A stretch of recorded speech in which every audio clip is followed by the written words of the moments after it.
WellPoint recently became the first benefits company to release guidelines for its planned use of comparative effectiveness research in reviewing drugs for its formulary. In an earlier webisode, we talked about how comparative effectiveness might affect manufacturers. What about the provider market in terms of drugs prescribed or administered in office? You know, it's going to be interesting to see the impact of this. I had an opportunity right after that WellPoint announcement to ask other payers, and they basically indicated at our managed care network meeting that they were going to follow suit, that their plan was to make that type of information public versus keeping it as proprietary resource, but share that information so healthcare providers do have information in terms of what data they're using, why they might be covering one therapy and not another, or why they might be requiring step therapy or a prior authorization, meaning use one therapy first before you can actually get coverage for a second therapy. So that transparency, I think, is a really positive advance. I think it will help healthcare providers. This week, MedPAC actually went one step further. So MedPAC is the group that advises Congress on healthcare issues. And they said there's really a need to have a shared value discussion for healthcare providers so that patients can be part of that discussion as well. And I thought that was a really thoughtful observation and recommendation in their report. Again, a longer term thing to get to, but have patients be part of that discussion so they don't feel like they're not being given a choice, but they can understand what factors might make one therapy a better option for them versus another based upon the best data we have available today. Again, a lot of this is, I think, going to be further out than today, maybe perhaps more of a 5-year view, but an important step, I think, in terms of putting that information in the hands of both physicians, but also patients. Are there any recent updates or changes related to REMs guidance from the FDA? REMs has been on the news again, actually, this week. So REMs, of course, are the risk evaluation and mitigation strategies that the FDA is requiring on a number of products. And they announced for the end of July 2 important meetings that really anyone concerned about this issue should think about at least monitoring or potentially even providing comments to. The first is a meeting that will be specific to the class-wide REMs for opioids. Now, that's an interesting one because a class-wide REMs means all the products have to follow one guideline, and that kind of standardization is actually very helpful to healthcare providers. So that's the good news. The bad news, of course, is will that REMs be sensitive to the very different issues that exist for opioids, particularly for like cancer patients or the patients suffering from chronic pain? Because there's not a real risk of the same kinds of fears you have when you're talking about someone who's suffering from cancer. So that's one concern there. The other REMs meeting is actually much more general, and they're looking for kind of broader guidance. And I think what this means is that we're getting heard, actually, in Washington on this issue, that REMs are increasing costs, that they're putting new burdens on healthcare practices, down to the specific physician, that really are potentially unnecessary, and the FDA is looking for guidance more broadly on REMs. So by the time we get into August, there'll be 2 opportunities for practices, providers, pharma companies, and others to weigh in, and we'll certainly be part of that as well.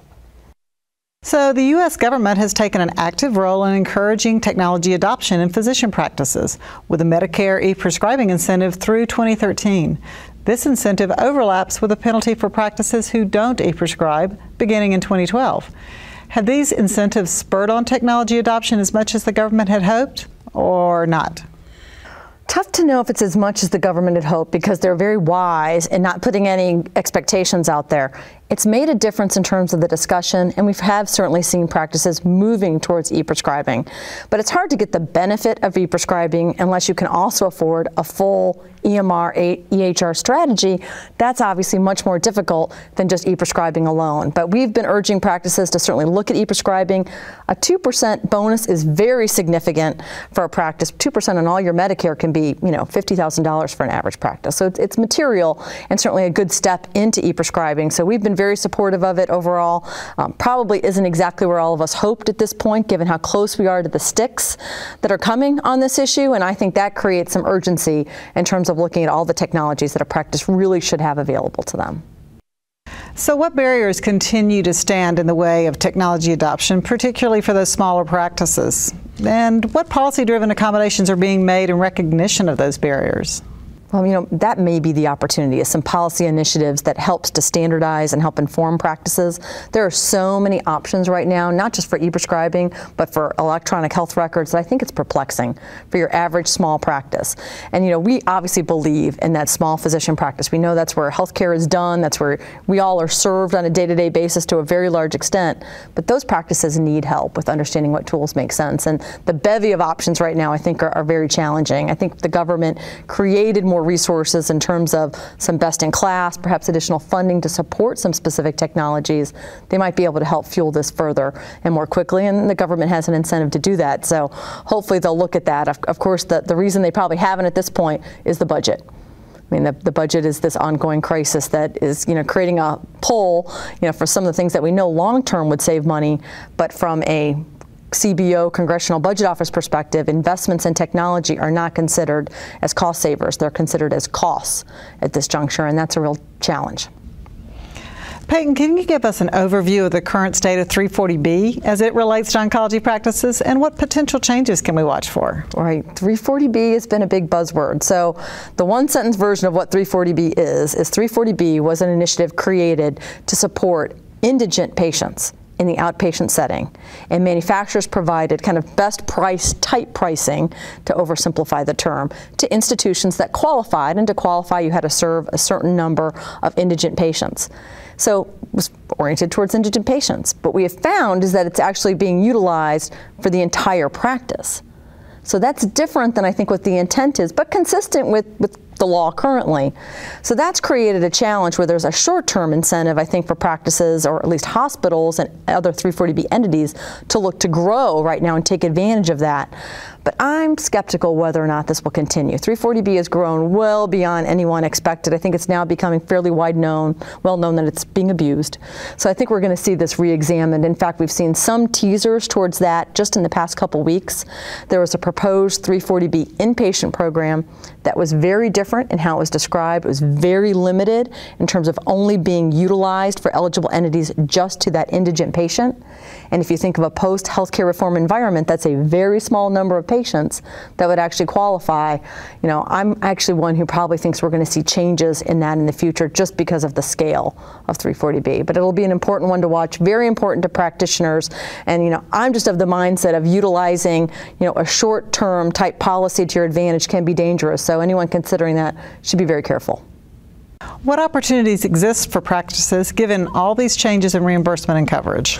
I know it can feel kind of gloomy right now, especially as we wait for these uninsured patients, but there still are opportunities for practices. One opportunity is mid-level providers. Many practices are expanding their use of PAs, nurse practitioners, as a way to be more cost-effective in delivering care, take some of that strain off a physician base, and be able to really maximize what they do in the practice every day. Ancillary services remain an opportunity. They vary by specialty in terms of what really is cost-effective and necessary, but certainly specific to your practice. I think it's important to make sure you're maximizing those opportunities, and those could be very local, depending upon what would be most convenient for you to offer in your practice for your patient, given your local access. Third, in-office dispensing really has turned into an important opportunity in practices, particularly in oncology.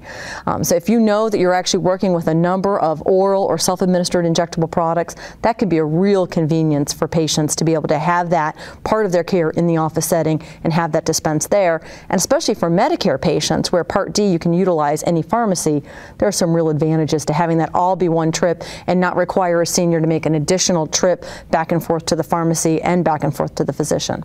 So those are all things to look at. There are still opportunities, and it's really important right now for practices to be looking at both revenue optimization and also all of their expense management. Great information as always, Peyton. Thank you so much for being with us to share your insight. Thanks for having me. And thank you for joining us. We'll be back soon with another all-new episode. Until then, if it's on your mind, it's in the know.